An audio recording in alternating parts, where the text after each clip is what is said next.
Hey guys, Chip here. Thanks again for tuning in. If you like kicking as much as I do, I think you're really going to enjoy this video. Now, if you asked anyone who knew something about real-world self-defense, I'd be willing to bet that they'd say, as a general rule, kicking in a street fight can be a really risky proposition. And that makes total sense, right? A fight is often a chaotic, messy, violent encounter. It's ugly. But if you are going to kick, is there one technique that maximizes your chance of success and minimizes your risk? I'd say the answer is unequivocally yes.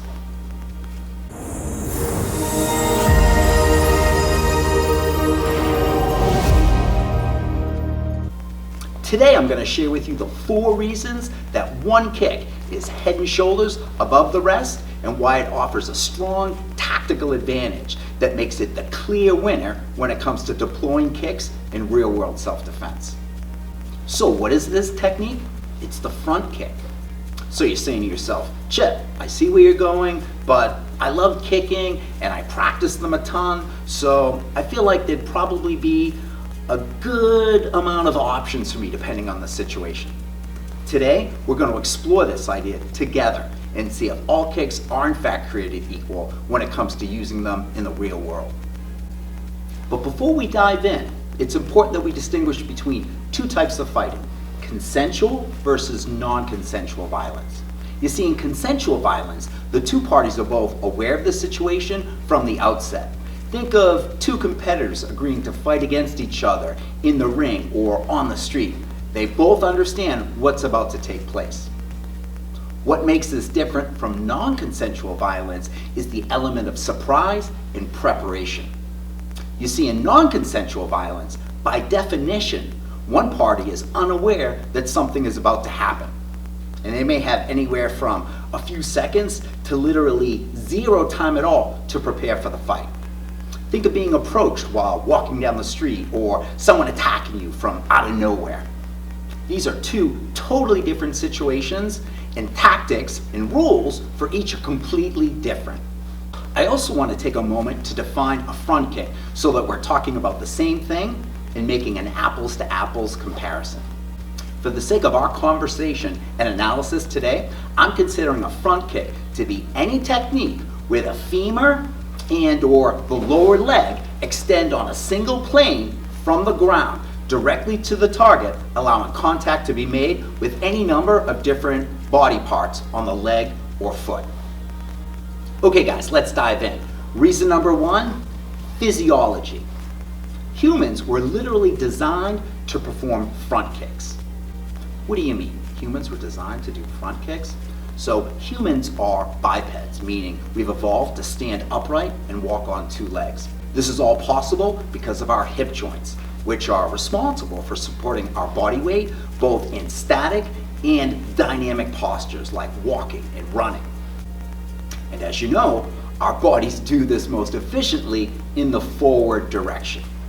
Our toes are on the front of our feet for balance. Our eyes are positioned on the front of our head, so on and so forth. All for this reason. So what I'm saying is that these movements, which we've learned and mastered through evolution, very closely mimic the biomechanical actions in a front kick.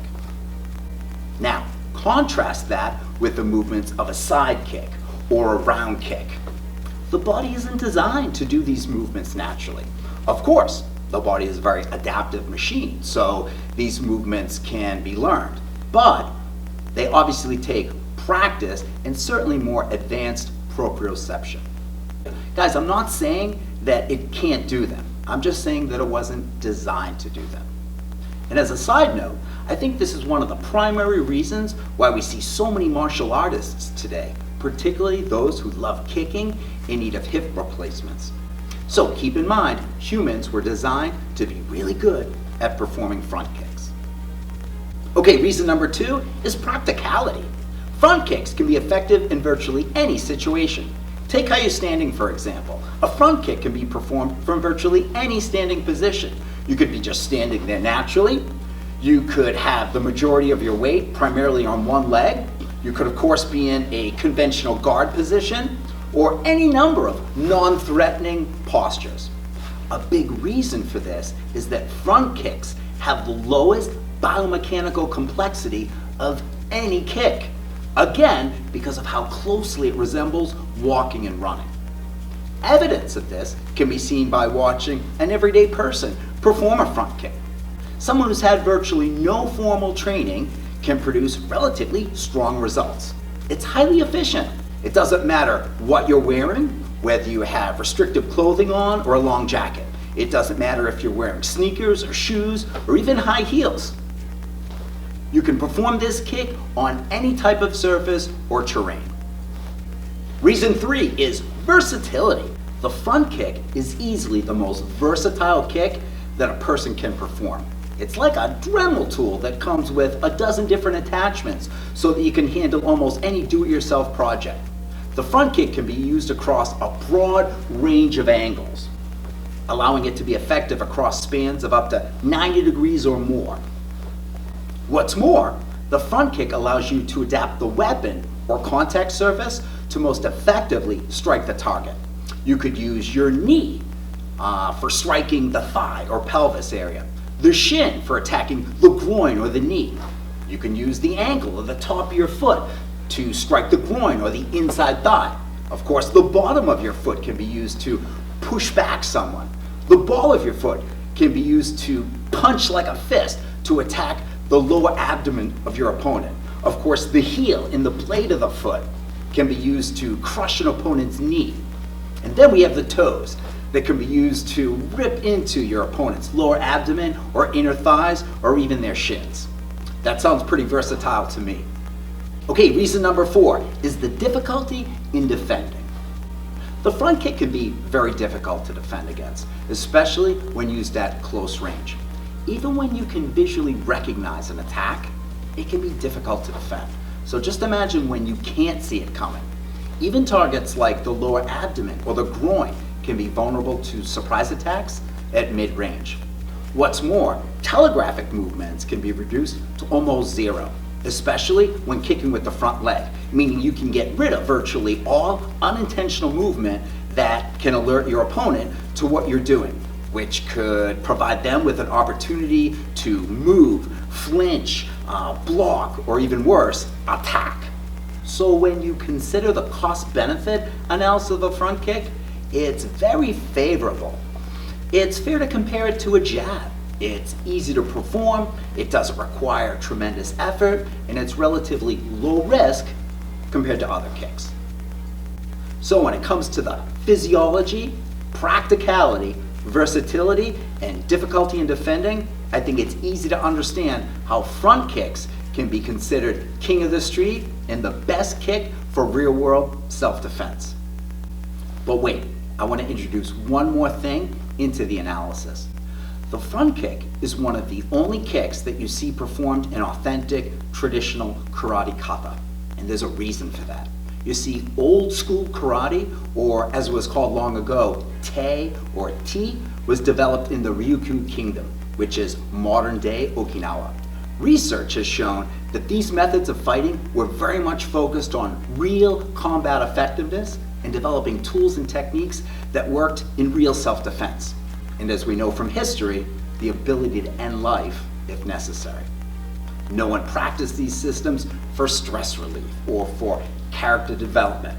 No children practiced these systems either. The practitioners of this time knew that if they took an unnecessary risk, it could easily cost them their life. So as a result, you didn't see a lot of kicking. But when you did see a kick, it almost always was used to the lower part of the body and most often done with, yes, you got it, the front kick. If you'd like to learn more about the Ryukyu Kingdom and the origins of what we commonly refer to today as karate, you can check out the link here. Hey, I'd love to know your thoughts on the front kick and the role it plays in real-world self-defense. Feel free to share your ideas in the comment section below. Also, if you've enjoyed this video and would like to see more, please consider subscribing to my channel. Until next time, thanks again for watching, guys. Kicking, good. One leg, where the other one is good. it's ugly. But if you are going to kick, good. Take home standing right now, for example. A front kick can be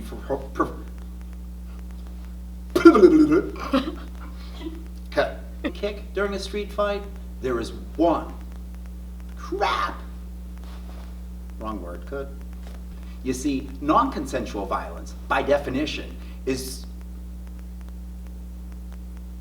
could. No, I'm good. Like if I can still, cut. Of our feet for balance. Our head, cut. Sorry.